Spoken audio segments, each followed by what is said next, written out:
Australia has become, the worst example of a Western dictatorship, a modern-day dictatorship.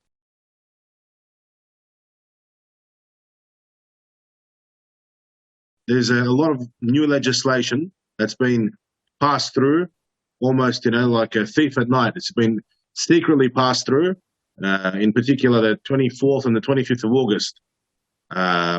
We had in Australia the Parliament very, very sneakily passing probably the most controversial security bill that's ever been put forward, without any proper discussion, without any review, without any consultation or proper parliamentary process. And this was basically a bill to amend the Surveillance Act to give the police and law enforcement unprecedented powers in the realm, in the electronic realm, in the digital realm, to basically do whatever they like, including plant evidence, distort evidence, distort information, to infiltrate and use anyone's email, anyone's social media. So now by law, the police can actually hijack, by law, legally, hijack anyone's accounts, write anything they like, send anything they like, transmit information, plant any information, delete information, and that's what they call it. They call it the disruption. They call it, that's what the police themselves named the bill. The bill has the word disrupt. But what are we disrupting here is the question.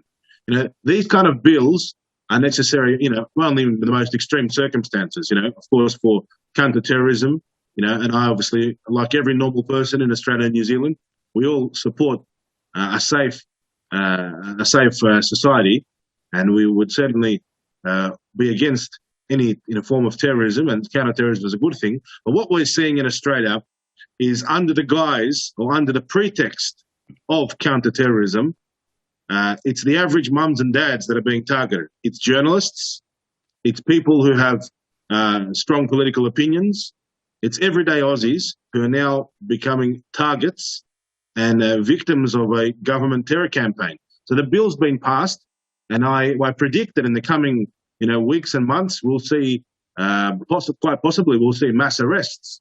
We'll see mass arrests of Australian citizens just because they've done something or said something or published something or sent an email or have something on their computer or something on their phone or something on their social media or their Facebook or their Instagram that the government doesn't agree with.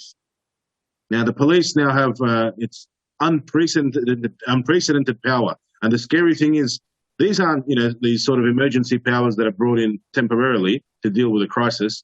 They're just giving themselves power, ongoing power, and there is no end in sight. There is no mechanism in sight to actually take this power back from them, right? Yeah. And that's the most worrying thing. So, it's safe to say that we're entering very dark and murky waters. We're entering a very troubled time. And Australia, which was once the beacon of democracy for the whole world, and it was the lucky country, and the country where somebody could go on the radio and criticize the Prime Minister, or the country where somebody could, go out and protest or disagree with somebody else's opinion and have freedom of religion. We've become the exact opposite.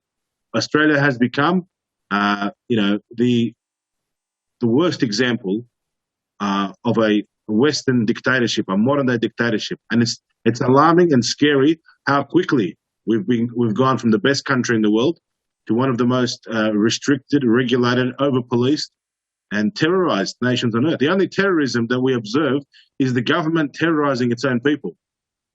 And It's funny, they're doing that under the guise of counter-terrorism.